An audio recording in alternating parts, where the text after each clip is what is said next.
Fala aí galera, beleza? Eu sou o Tony Lâmpada, engenheiro de software no QMágico e eu estou fazendo esse vídeo. Para quem não sabe, o QMágico é uma startup de tecnologia e educação.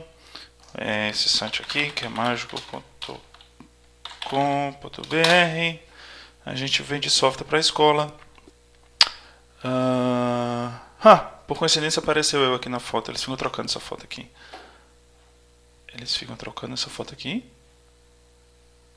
Pronto, essa está melhor.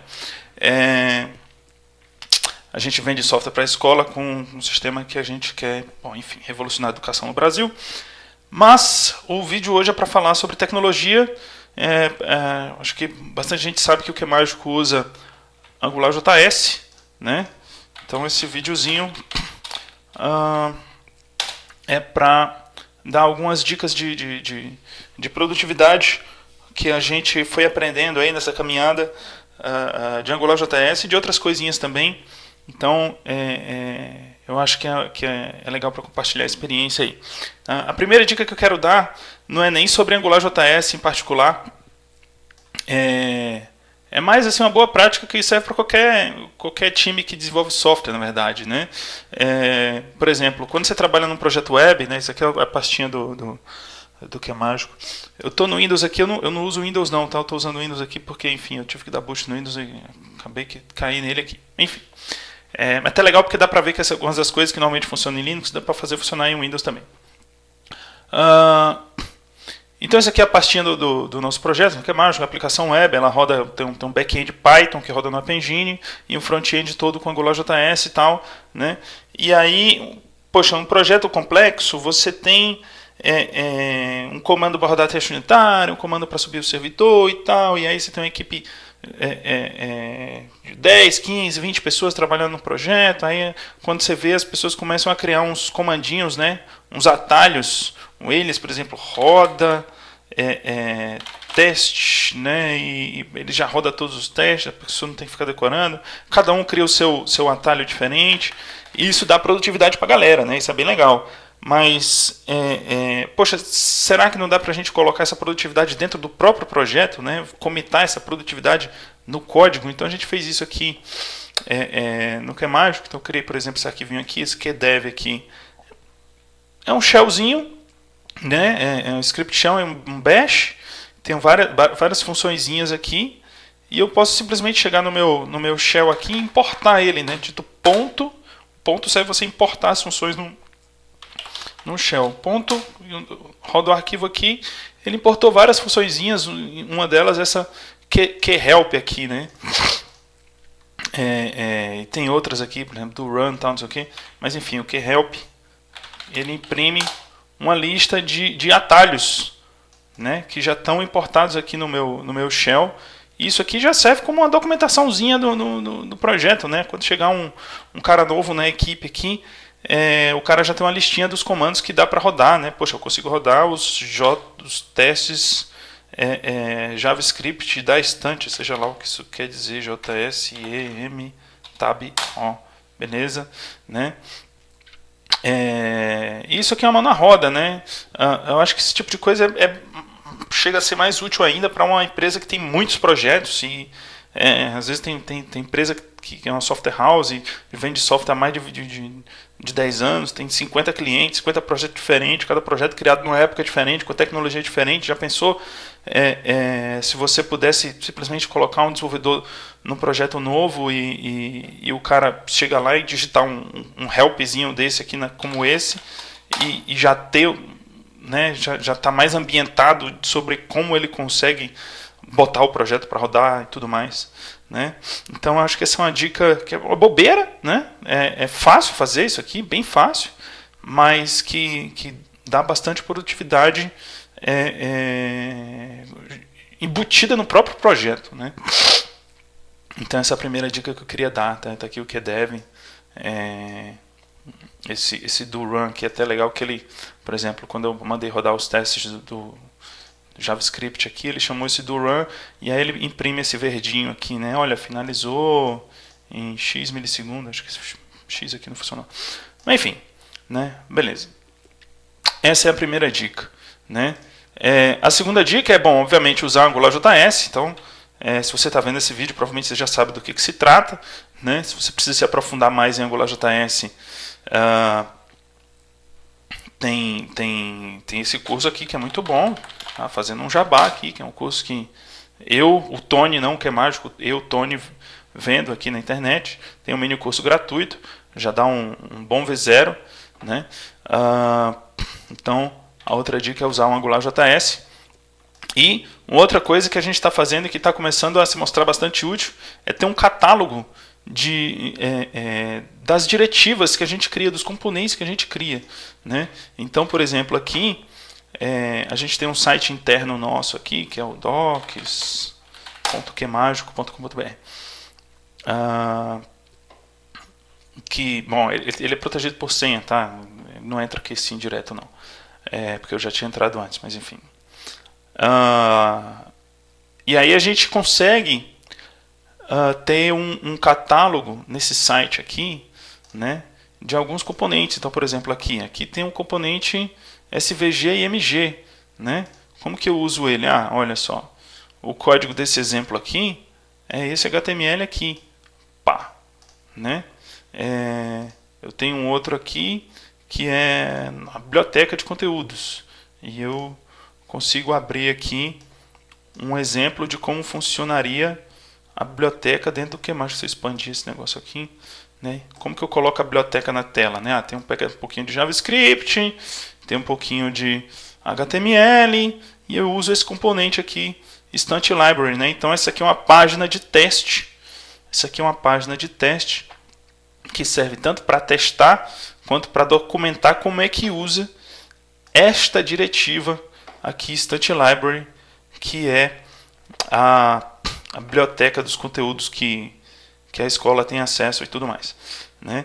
Então, isso aqui é uma mão na roda, né? Eu vou explicar isso aqui com um pouco mais de calma, e não é tão difícil você construir esse tipo de coisa aqui, né? Então, por exemplo, como que a gente faz isso aqui, né? Lá dentro do código do QMagico vai ter um pedaço de JavaScript lá, de Angular, que tem um componente lá que é a tal daquela Instant Library, né? Esse cara aqui, ó, library.js, tá? Então, em algum lugar tem lá, tá aqui a diretiva, né? Instant Library, aquela diretiva que a gente viu funcionando lá. Essa diretiva aqui, pode ver que tem bastante código aqui, né? Ele faz muita coisa, né? E aí aqui dentro tem essa pastinha aqui chamada docs, né? E aí é aqui que a gente faz a configuração das coisas que a gente quer que apareça lá naquele nosso site de documentação. Então, por exemplo, tem um módulozinho chamado catálogo componentes, né? Então esse aqui é um módulo Angular que não vai para a aplicação de produção, né? Ele só serve para aquele site lá, para o docs. E aí esse módulo tem um serviçozinho chamado catálogo componentes, onde eu registro uma página de teste, né? Essa página de teste tem um nome, um título, né? EM Library. Ela vai cair dentro da categoria Content, dentro do grupo Estante, né? Tem uma pasta aqui onde eu digo qual que é o caminho das coisas desse cara. Ih, a minha voz falhando. E a páginazinha de exemplo, que é esse outro arquivo aqui que ele já carrega, né? Esse cara aqui. Então, quer dizer, eu registro dentro desse catálogo de componentes essa página de teste aqui, esse objeto JavaScript representa aquela página de teste, né? E aí o que acontece é que esse site, né, na verdade ele é uma SPA, uma Single Page Application, né, que ele tem aqui um roteamento. Então, por exemplo, aqui, se eu mostrar o código-fonte dessa página aqui, blá, blá, blá, cadê a parte da configuração? Root Provider, não está aqui, né? Onde que está esse negócio? Aqui. Ei, trocaram esse negócio aqui, ele usava o NGRoute, agora está usando o eRouter, mas enfim, tá aqui a configuração dele, né?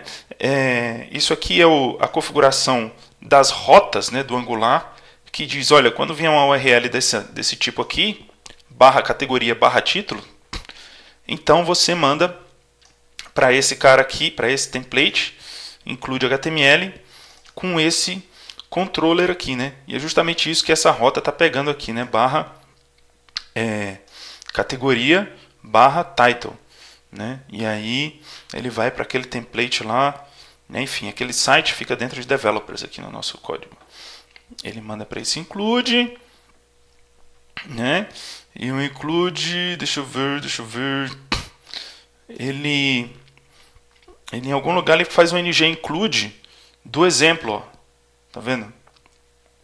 Então aqui ele faz o ng include do exemplo, né? Que é justamente o cara que vai pegar aquele HTML aqui, aquele HTML do meu library example, bom, né? E ele vai dar um ng include e vai renderizar direto aqui na tela, já com a diretiva, né? Agora, se eu mudar de aba para essa aba que é HTML, né? Que é quando eu clico aqui nesse link aqui, ele vai chamar esse setView, tem um controlezinho aqui por trás, que vai mudar para essa outra div, que vai mostrar esse component.source aqui, que é aí que acontece. O controle que está por trás desse cara, deixa eu ver se eu acho esse controle aqui. Catálogo componentes. Como é que era o controle mesmo? Include componente controller. Tem que estar aqui em algum lugar. Aqui é a arvorezinha dos componentes, que ele também usa aquele catálogo componentes para montar essa arvorezinha aqui, né? Essa arvorezinha aqui. Ele também monta a partir de tudo que foi pendurado no catálogo. Cadê? Aqui o controle, né? Então ele faz um get example justamente para ele pegar o código do HTML que eu pendurei aqui, né? Que eu mandei pendurar lá nessa página aqui. Eu falei, olha, pendura esse cara aqui, né? Então, quando eu clico aqui no exemplo, eu dou um ng include daquele HTML e interpreto aquilo ali como um template, né? Mas quando eu clico aqui em HTML, o controle que está aqui por trás dessa rota aqui, ele já foi buscar o conteúdo desse cara aqui via Ajax na marra, né? E colocou dentro de um componentezinho aqui que renderiza código, tá? Então aqui ele realmente está escrevendo aqui, escapando aqui, por exemplo, isso aqui deve ter virado aquele comercialzinho, não sei o que, né? Enfim, tá? Mas não é tão difícil, né? Você montar um sitezinho de documentação como o nosso Docs, né? E aí qual que é o problema que isso resolve? Poxa, dá para a gente trabalhar com prototipação, né? A gente consegue pegar isso aqui não está em produção, né? Isso aqui é um site interno nosso que a gente consegue usar para validar com os designers, com o pessoal do suporte, às vezes até com o cliente, poxa, que o comportamento de um determinado componente tá bonito, né? Eu consigo testar algumas coisas aqui. E engraçado, né? Aqui dá a impressão que a gente está falando com back-end, né? Vendo que ele fala carregando materiais, não sei o que e tal, tudo mais. Não tá, certo? Não tá. Na verdade, ele está usando a técnica aqui de fazer um Ajax mocado, né? Então, por exemplo, dentro do nosso código, a gente tem umas APIs que falam com back-end. Por exemplo, isso aqui ele vai pegar, vai contar quantos conteúdos tem, né? Dado essa lista de filtro aqui. Mas dentro daquela página lá do Docs, a gente tem um método igual que a gente chama, então, por exemplo, cadê? Count Contents. Então, dentro do Docs, a biblioteca lá, aquele componente que usa o Count Contents, ele retorna um valor mocado, né? Então a gente tem um mecanismozinho para fazer de conta que está fazendo Ajax, mas na verdade está retornando nesse caso aqui, um número aleatório aqui, né?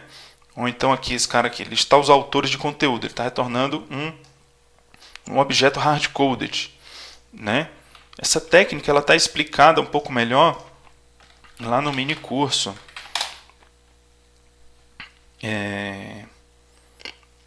No mini curso, cadê? O mini curso gratuito lá do NG Masters. Acho que lá pelo passo 8 ou passo 9, deixa eu ver. Eu falo, olha, tem a técnica ninja do Ajax mocado. Tá. Deixa eu ver qual que é. Aqui, passo 10, ó, esse videozinho aqui então, certo? Aqui, o vídeo 10, né? No treinamento do que mágico, você viu que eu entrei aqui no bit.ly, Tony Lâmpada YouTube, né? Treinamento, ó, Angular de 10 que mágico. Aqui que é o bizu. Então lá no passo 10 eu ensino como é que você faz esse Ajax de mentirinha aqui, que a gente usa a torto e a direito aqui nesse site aqui, né? Então, por exemplo, tem um outro negócio assim razoavelmente complexo aqui. Então, por exemplo, essa lista de conteúdos aqui, né? Também não está vindo de back-end nenhum. Isso aqui é um site estático, né? Só tem um Nginx lá por trás servindo um monte de HTML, JavaScript, CSS aqui. Não tem banco de dados aqui não, né? E aí ele faz de conta que está falando com back-end e tal, faz de conta que vai responder, enfim. Beleza? Então isso aqui ajuda você a validar premissas antes de sair desenvolvendo funcionalidades completas. Vou repetir porque isso é importante. Isso aqui te ajuda a validar premissas antes de sair desenvolvendo funcionalidades completas. Beleza? Se você cometer um erro, né, você erra barato. Você não errou só depois de construir todo o seu banco de dados e tal, tudo mais. Legal? Beleza. Uma outra coisa que isso aqui te ajuda é que o seguinte, aqui eu estou rodando esse docs aqui, né, na internet. Isso aqui é o docs que está disponível na internet. Mas a gente também usa isso aqui para desenvolver. Na verdade, a gente passa boa parte do tempo desenvolvendo dentro desse ambiente aqui, ao invés de usar o ambiente completo, né, com back-end completo. Tá? Então, por exemplo, um dos comandinhos que tem aqui no nosso keyhelp aqui, né? Vou digitar aqui de novo aqui, ó. Keyhelp, né? Tá aqui, ó, docs. Aí ele vai rodar o grunt por trás, né? Tem que ter dado os npm install, tem que ter instalado algumas ferramentinhas para essas coisas funcionarem. Mas ele vai rodar aquele mesmo site que a gente estava vendo ali na internet. Vamos, fi. Ó, no Linux é mais rápido isso aqui. Aqui é culpa do Bill Gates.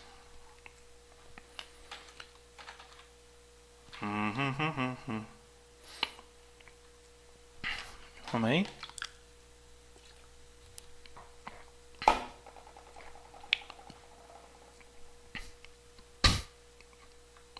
Olha aí, tá rodando, né? Então eu consigo abrir esse cara aqui no meu localhost agora, né? Localhost, no caso aqui 9003. Tá? Então é o mesmo site, né? Só que local.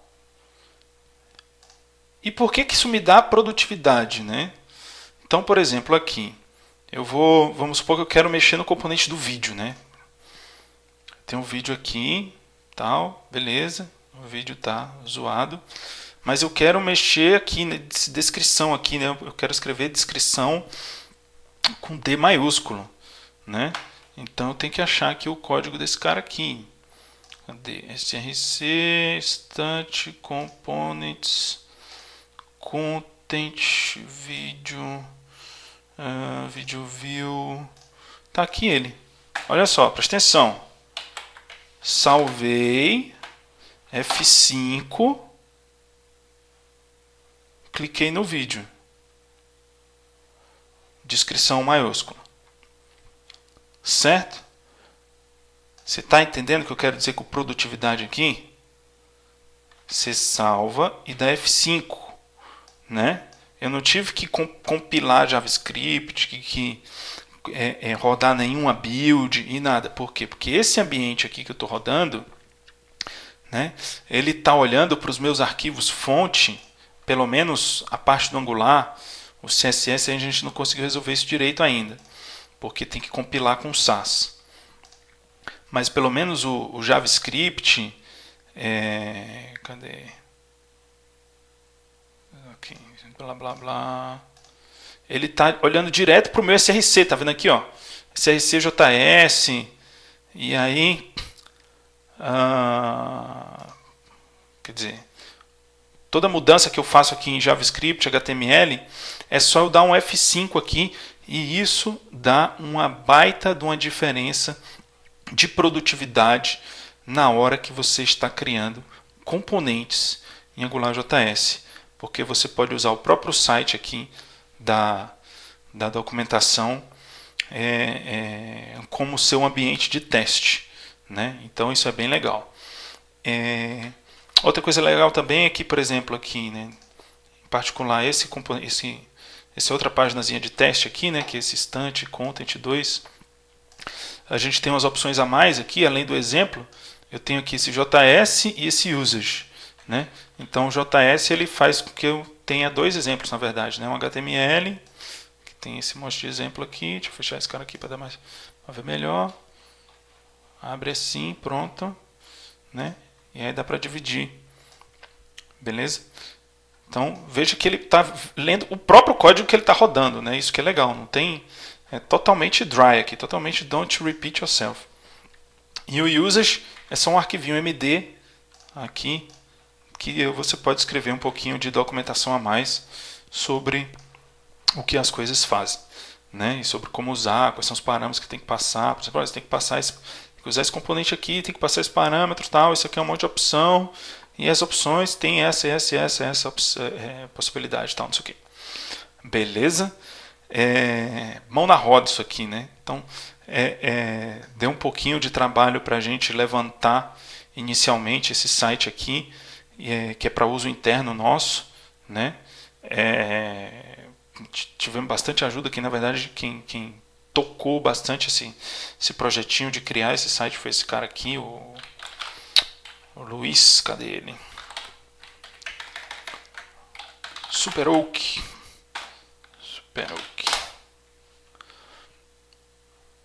Esse carinha aqui, outro desenvolvedor que trabalha lá com a gente, cara ponta firme, né?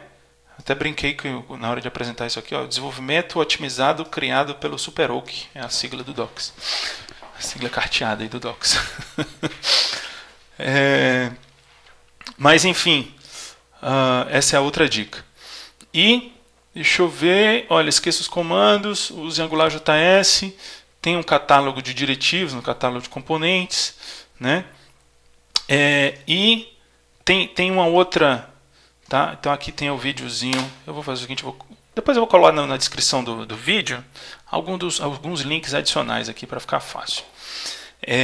E a outra coisa é uma dica que é uma boa prática, na verdade, de AngularJS, que é evitar armazenar estado da tela nos controllers, né?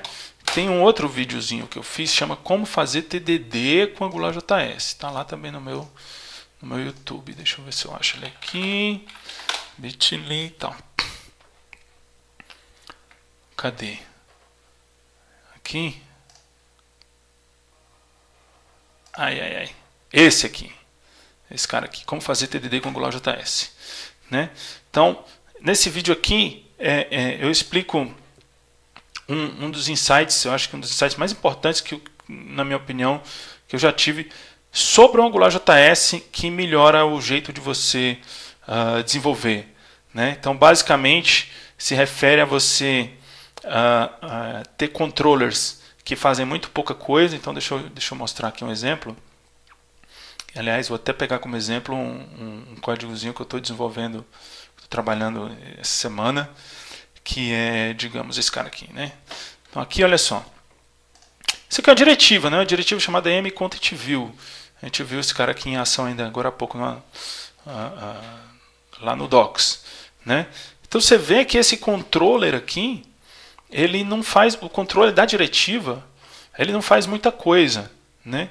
Embora essa diretiva aqui, olha só, presta atenção, essa diretiva aqui é isso aqui, cara. Então, por exemplo, essa página de teste aqui é uma página de teste para essa diretiva aqui, né? Na verdade, para mContentView e para mContentEdit, né? E essa diretiva, ela serve para eu, por exemplo, a mContentView, para eu visualizar um conteúdo qualquer, né? Então isso aqui eu tenho uma lista de conteúdos que são objetos JavaScript, cada conteúdo tem um tipo e tem um monte de informação lá dentro dele. Mas, por exemplo, o tipo do conteúdo pode ser um vídeo, né? Pode ser um presentation, que é um PDF, na verdade, um exercício, uma lista de exercícios, né? O vídeo pode ser do YouTube, pode ser do Vimeo, pode ser desse outro cara aqui, Sambatech. E, poxa, eu clico aqui no vídeo, né? Ele abriu aqui um vídeo do YouTube. Esse vídeo aqui tá zoado porque o cara sacaneou e tirou lá do YouTube. Mas esse cara aqui é o... Não sei se dá pra ver aqui. Acho que ele não aparece aqui, o mContentView aqui dentro, né? Don't think so. Não. Peraí.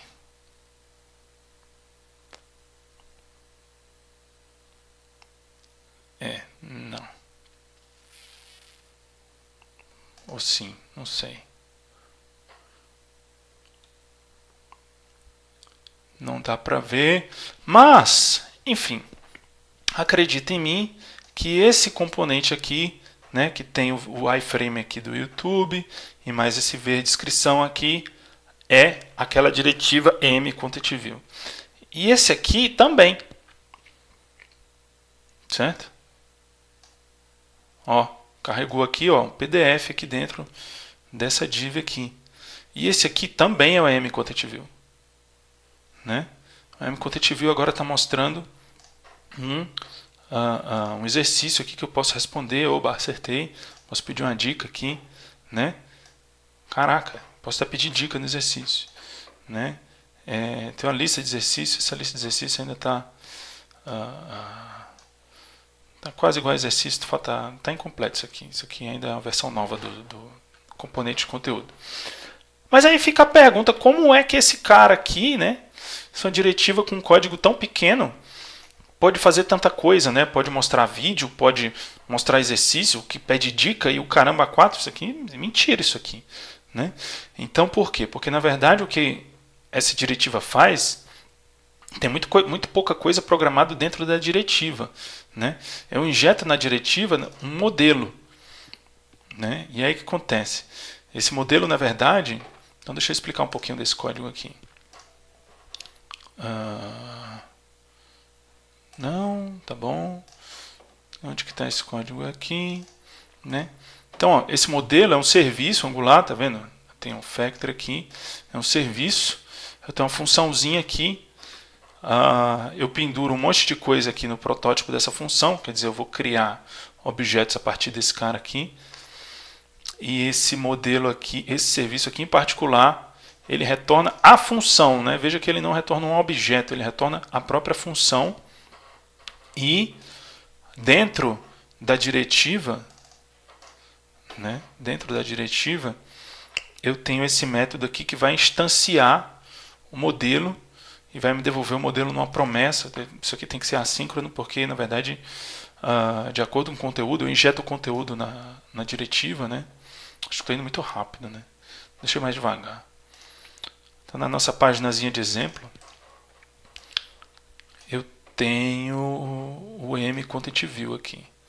E eu injeto, eu passo como parâmetro para esse cara o conteúdo que eu quero visualizar em um monte de opções. Então, esse conteúdo aqui, lá dentro da diretiva, vai ser o $scope.content. e eu crio uma instância do meu EM Content Model a partir desse cara aqui.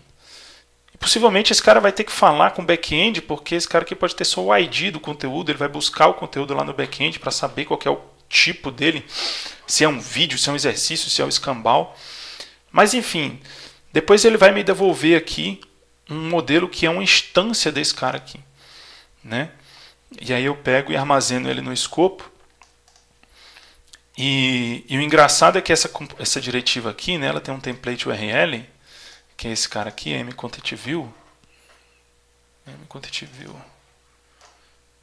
E ele tem um outro div aqui com ngInclude igual a getInclude, né? E esse getInclude volta lá para o controller e é uma função que ele delega para o modelo. Então, o CM aqui, que é o meu modelo, que eu guardei aqui dentro, na hora que eu criei, tem esse método getViewTemplate aqui, né, que vai dizer qual que é o template que eu vou renderizar.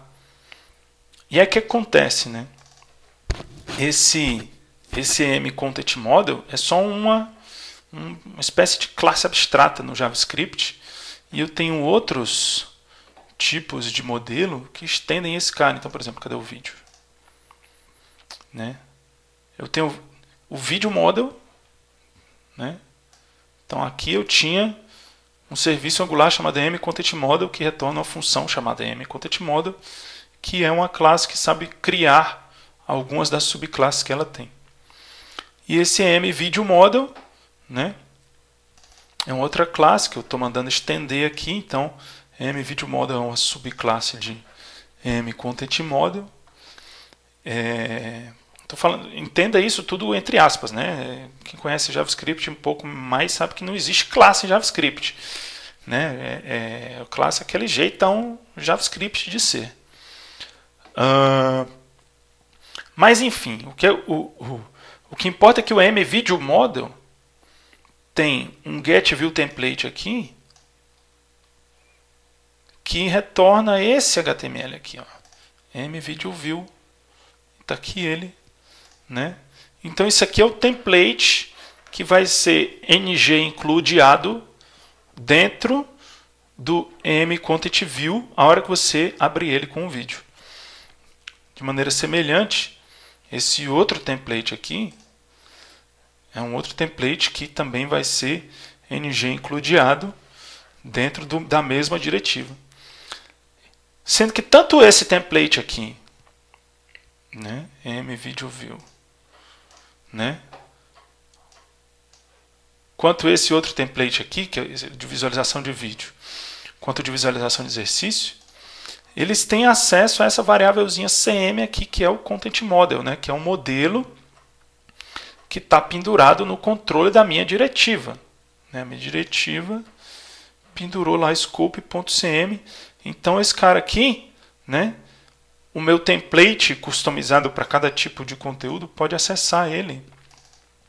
E aí o que vai acontecer é que aqui dentro, esse CM aqui vai ser um mExercise Model, né? Vai ser uma instância dessa classe aqui, né?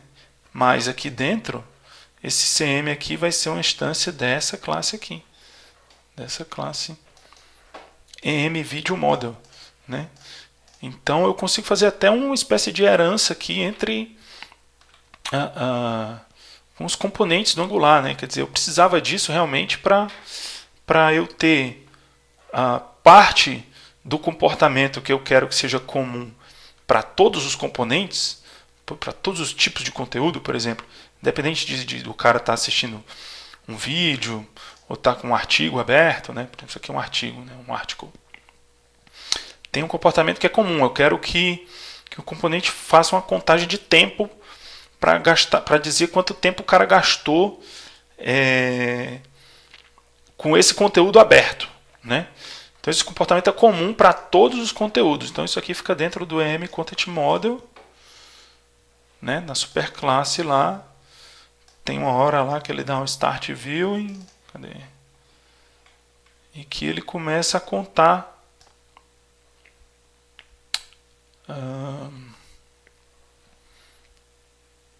Cadê, rapaz? Cadê você?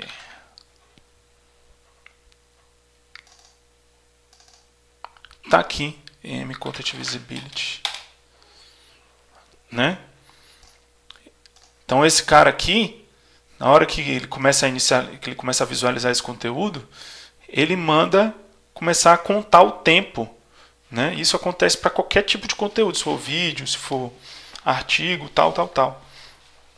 Agora, o vídeo em particular, além de contar quanto tempo o cara passou com o vídeo aberto, eu quero que ele conte o progresso do vídeo, ou seja, quanto do vídeo ele assistiu.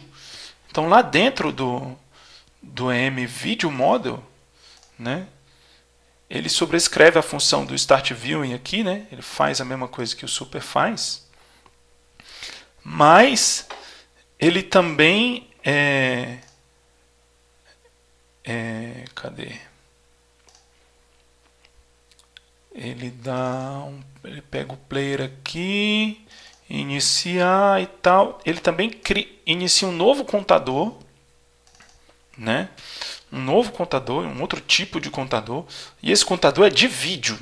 Ele conta o tempo que o cara passou com o vídeo dando play, né? Então acho que esse cara aqui está atendendo esse arquivo aqui também. Cadê? Contador de vídeo, né? Então ele recebe aqui o player, ó, tá?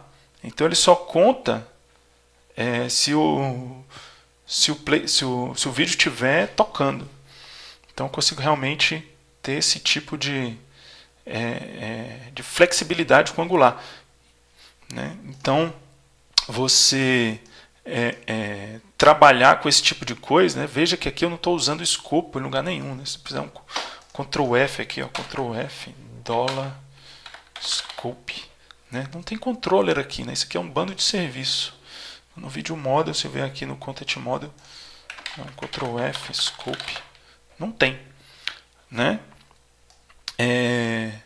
Então fica mais fácil de trabalhar desse jeito do que você ficar trabalhando com um controller gigantesco, né? Se eu não tivesse isso, a alternativa seria ter dentro desse meu controller aqui um código absurdo para fazer tudo que o M Content View tem que ser capaz de fazer, né? Mostrar exercício, mostrar vídeo, PDF, artigo e o Scamba 4. Beleza? A outra dica que eu quero dar é fazer teste, né? E aí, quer dizer, uma coisa ajuda a outra, né? Se você tem controle magrinho desse jeito, significa que todo o seu código fica dentro de modelos, de serviços como esse. Fica mais fácil de testar, porque serviço é muito mais fácil de testar que controller, que é mais fácil de testar que diretiva. Diretiva para testar dentro de teste unitário é bem chato, né? Então deixa eu ver se eu consigo pelo menos mostrar aqui um pedaço do teste desse cara. Por exemplo, aqui, tá aqui, né? Então, deixa eu ver. Aqui, né, eu tenho um article, né? Então aqui eu estou usando os mesmos mocks, ou seja, o mesmo código que eu uso para fazer um back-end de mentira dentro lá do docs, né, é o mesmo que roda aqui dentro do teste. E aí aqui eu já sei que o cara que tem a ID 3, né, lá dentro da minha API mocada, deixa eu abrir ela aqui.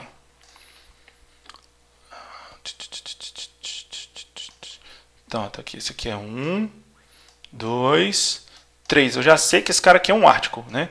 Então esse cara aqui é o cara que vai ser retornado pelo back-end a hora que o cara pedir o conteúdo cujo ID for 3, né? Então o meu teste de article, que é esse cara aqui, olha,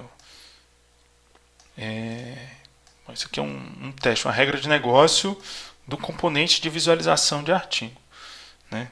Então eu crio aqui um content model, né? Article model, crio aqui desse jeito, aqui passei esse artigo aqui, eu sei que ele vai me devolver um artigo, e aí eu simplesmente faço os meus testes em cima das funções do AM, né? Isso aqui roda, inclusive, dentro de um Jenkins nosso lá. Jenkins. Que mágico. Não?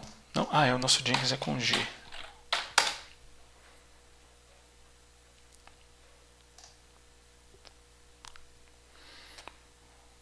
Então, por exemplo, Instant Front. E aí é fácil configurar isso aqui para fazer, mostrar relatório de cobertura. Então, por exemplo, olha só, eu consigo ver como é que está a cobertura do meu M-Article Model, né? 100% cobertura! Seria bom se tivesse tudo assim, né? Só para não mostrar que tem outros aqui que a gente ainda está fazendo. Por exemplo, esse aqui. Isso aqui é a versão nova dos componentes de conteúdo, então nem tá em produção ainda. Mas a gente consegue rodar isso aqui e gerar relatório de cobertura. E aí você consegue fazer TDD com a parada, né? Porque você tem o modelo, né? Eu quero testar o M-Article Model nesse teste aqui, nesse caso. Você tem as regras que ele precisa obedecer, né? Então você consegue escrever o teste primeiro, escrever o código do modelo depois e depois fazer a diretiva em cima, né? Então, era isso que eu queria mostrar. Deixa eu ver o que mais. Teve uma galera que me pediu para mostrar um pouco da estrutura do código, do que é mágico. Não é segredo. Então, por exemplo, aqui que é mágico, stat, source, JS, o código pauleira mesmo fica aqui dentro, ó, tá aqui, né? Então tem um monte de componentes. Na verdade, fica dividido em duas partes, né? Tem esse estante aqui que são alguns componentes comuns. Então aquele M-Article, M-Content View fica aqui dentro, né? E tem esse outro que é mágico, que são outros componentes não necessariamente associados com conteúdo, né? Por exemplo, o agrupamento dos conteúdos dentro de um curso, tal, fica dentro nesse curso aqui, tal. Enfim, isso aqui é um bando de componentes, né? Tem umas coisas comuns, mas tem aqui um outro componente que é o QM Library, que é a biblioteca que faz um wrapper em cima do Instant Library. O que mais? Tem componente fazer prova, né? E aí, cadê? Prova model, né? Então tem o modelo da prova. Deve ter uma diretiva dela em algum lugar. Prova components. Aí tem a diretiva aqui, prova main. Ele deve usar o prova model. Olha, ele usa o prova model, né? E aí isso fica meio que dentro de uma pastinha chamada provas, né? As coisas ficam meio separadas aqui por contexto de negócio mesmo, tá? E aí, lógico, a gente tem uma build grunt depois que concatena isso aqui tudo, gera um arquivão JavaScript grande, né? Então, por exemplo, se eu entrar aqui no que é mágico, digamos, eu tenho um ambiente do que é mágico aqui para a turma do NG Masters. Aquele monte de JavaScript não é importado um por um, não, né? No Docs tá? No Docs a gente importa tudo um por um, porque isso aqui é importante que seja fácil de debugar e tal, né? Então, por exemplo, opa, isso aqui não é para mostrar não, peraí, pronto. Né? Tudo um por um aqui, né? Mas lá dentro do que é mágico não, né? Lá dentro do que é mágico a gente concatena tudinho. Então só tem um que é mágicozão gigante, blá, né? E aí é isso. Bom, acho que essas são as dicas que tinha para passar. Acho que tem alguns elementos aqui que eu mostrei que podem ser úteis aí para quem quer que está trabalhando com o sistema web. Né, a dicasinha aí do QHelp, a dica de ter um catálogo de componentes com a mão na roda, né? E é isso aí. Muito obrigado por assistir e até a próxima. Falou, valeu!